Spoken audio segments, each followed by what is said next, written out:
Ketika Anda ditilang karena PKB-nya tidak bayar, Anda tunjukkan video ini supaya dipahami oleh polisi lalu lintas di seluruh negara Republik Indonesia. Apakah PKB yang tidak dibayarkan ketika operasi lalu lintas, STNK-nya masih hidup, ditilang polisi, bisa atau tidak? Jawabannya adalah tidak. Kalau ada polisi lalu lintas yang melakukan penilangan, maka polisi lalu lintas itu bisa dilaporkan tindak pidana pasal 333 KUHP, merampas kemerdekaan seseorang, karena tidak ada dasar hukumnya. Ancaman pidana bagi polisi itu adalah 8 tahun penjara. Ini tidak main-main loh.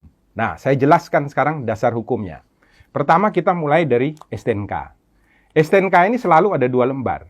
Yang pertama ini disebut surat tanda nomor kendaraan bermotor. Berlakunya 5 tahun. Di belakangnya ada lampiran.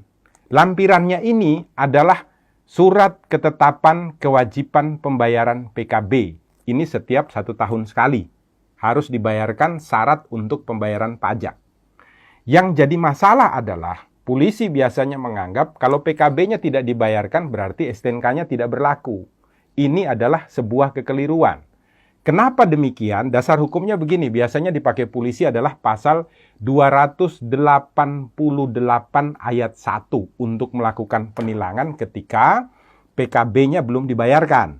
Nah, 288 ayat 1 itu menyatakan setiap orang yang tidak mampu untuk menunjukkan surat tanda nomor kendaraan bermotor atau surat tanda coba kendaraan bermotor yang ditetapkan di dalam pasal 106 ayat 5 huruf A. Jadi penilangan terhadap pasal 288 ayat 1 didasarkan pada pelanggaran yang dilakukan dalam ketentuan pasal 106 ayat 5 huruf A. Bukan pasal 70. Di mana di sana dikatakan dengan tegas dan jelas, kalau Anda tidak memiliki STNK, Anda tidak memiliki surat tanda coba kendaraan bermotor, maka ketika motor atau kendaraan yang Anda pakai jalan di jalanan raya ditangkap oleh polisi, bisa dilakukan penilangan dengan pasal 288 ayat 1. Nah, sekarang kebanyakan polisi lalu lintas mengatakan ada ketentuannya. Di mana? Di dalam pasal 70 ayat 2. Saya bacakan ya, pasal 70 supaya semuanya tidak bingung. Pasal 70 ayat 2 mengatakan, surat tanda nomor kendaraan bermotor dan tanda nomor kendaraan bermotor berlaku selama 5 tahun. Garis bawahi dulu, berlaku selama 5 tahun. Koma, yang harus dimintakan pengesahannya setiap tahun. Garis bawahi ya, yang harus dimintakan pengesahannya setiap tahun. Anda harus baca penjelasannya Pak Polisi. Nah, di dalam penjelasan daripada pasal 70, ini secara tegas dikatakan ya, ayat 2.